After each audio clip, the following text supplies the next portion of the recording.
La monnaie hélicoptère. La monnaie hélicoptère est une expression utilisée par des économistes pour désigner le cas où une banque centrale créerait de la monnaie et la distribuerait directement auprès des entreprises ou des ménages, un peu comme si cela tombait du ciel. Le concept reste théorique car il n'a jamais été mis en pratique. Depuis la crise financière de 2008, les banques centrales ont beaucoup agi pour garantir la stabilité des prix et soutenir la croissance économique. Elles ont pour cela utilisé leurs outils traditionnels, notamment les taux d'intérêt directeurs. Elles ont aussi employé des instruments plus novateurs, comme le rachat de titres financiers aux banques afin d'orienter les taux d'intérêt à la baisse sur les marchés financiers et faire que les banques aient plus d'argent pour financer l'économie. Ces instruments, classiques ou non, ont tous un point commun. Ils consistent à agir sur le prix ou la quantité de monnaie qu'une banque centrale met à la disposition des banques commerciales pour les inciter à prêter suffisamment à l'économie.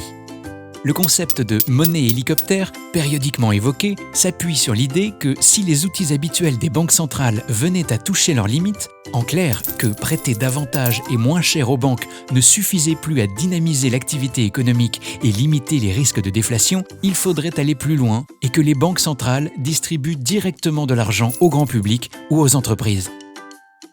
Comment cela fonctionne ? L'idée de base paraît simple.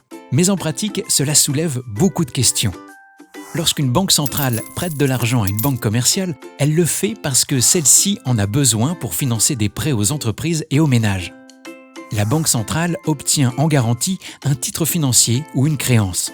La monnaie créée a une contrepartie économique. Dans le cas de la monnaie hélicoptère, il n'y aurait pas de contrepartie puisqu'il s'agit de donner de l'argent.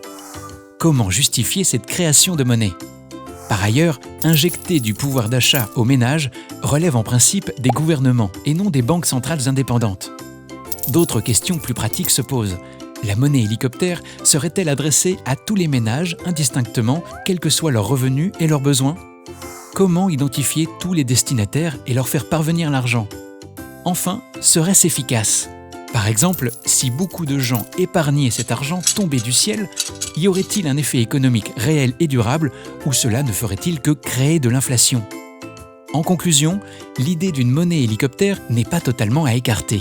Mais derrière l'image simple de l'hélicoptère, elle soulève de nombreux questionnements quant à ses modalités et ses effets.